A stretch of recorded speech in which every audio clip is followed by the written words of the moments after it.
Yes, sir. What's your name?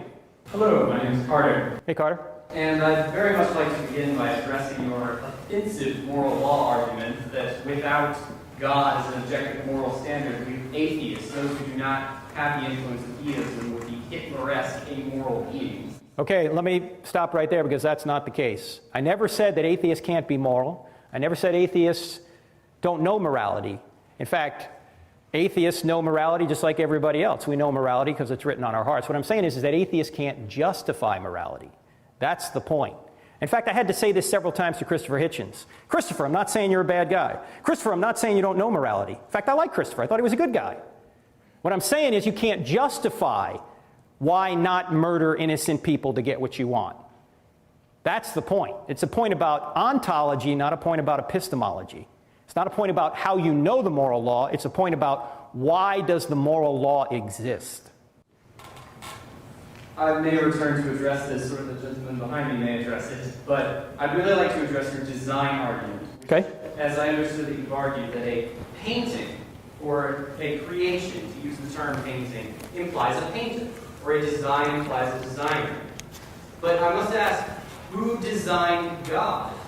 And if no one designed God, if God is timeless, spaceless, and immaterial, and he existed eternally in an uncaused fashion, then why can't nature exist in the exact same way, in an eternal, uncaused, spaceless, timeless, immaterial fashion?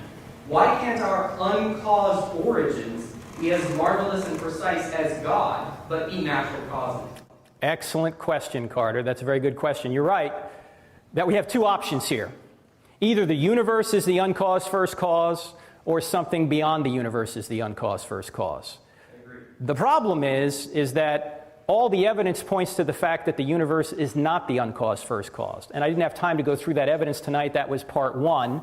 But I'll give it to you very briefly in an acronym, SURGE, S-U-R-G-E. S stands for the second law of thermodynamics, which says that the universe is running down. Well, if it's running down, somebody must have wound it up.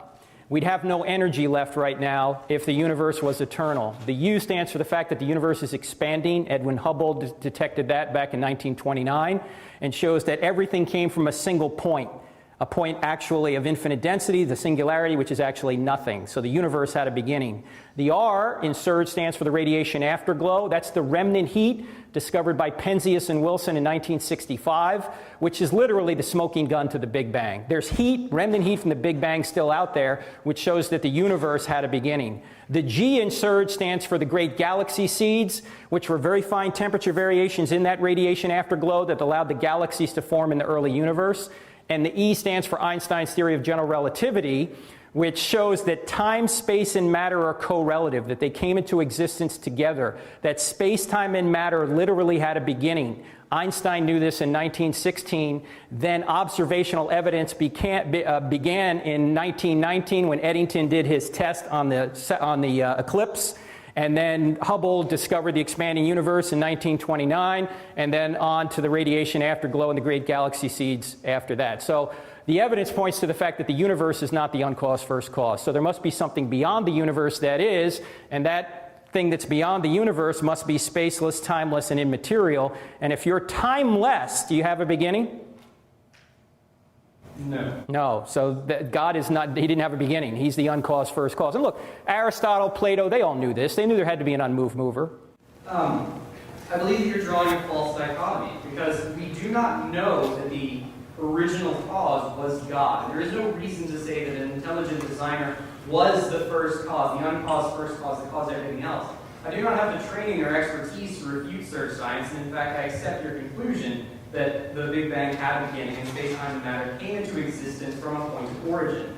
But we do not know that this point of origin is God. Calling it God is to make a false assumption. Another reason for the existence of everything might simply be that other dimensions had the power and the marvelousness and complexity to create a situation where where the Big Bang could be brought into existence and space, time, and matter could begin to exist without an intelligent designer having a hand. Well, Carter, what you just described there is what we would call God.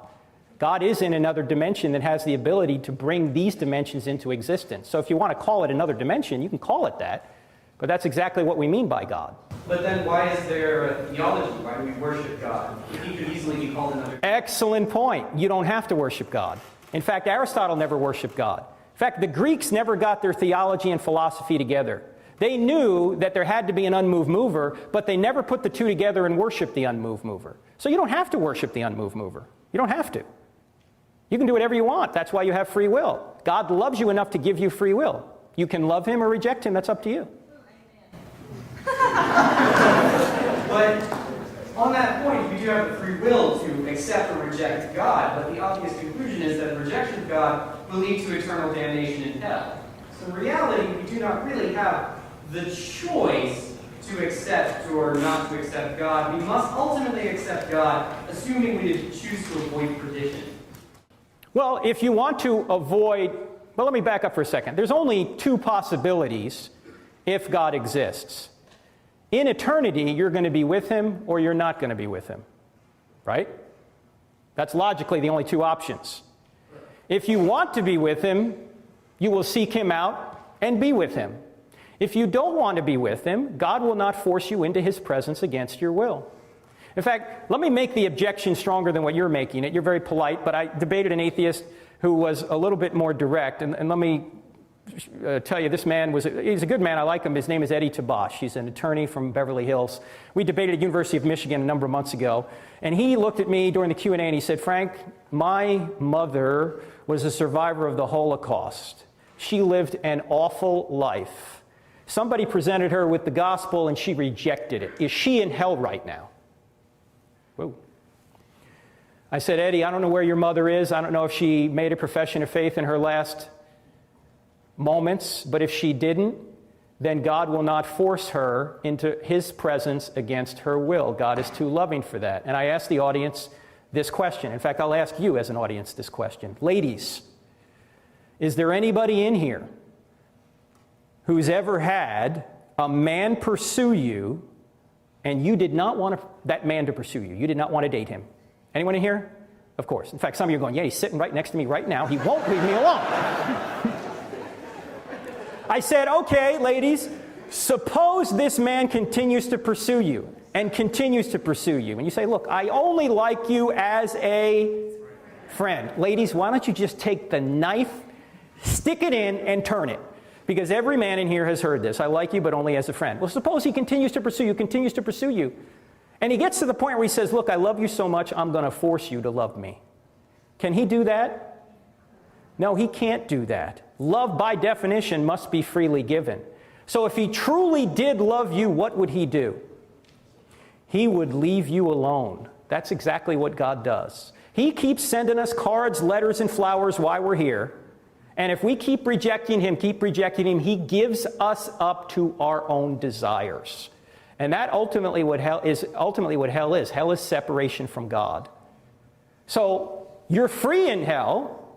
You can continue to reject God in hell, but you're confined to hell. In fact, hell is a quarantine of evil. That's what it is. And heaven, of course, is being in the very presence of God. God loves you too much to force you into his presence against your will. Thanks, Carter.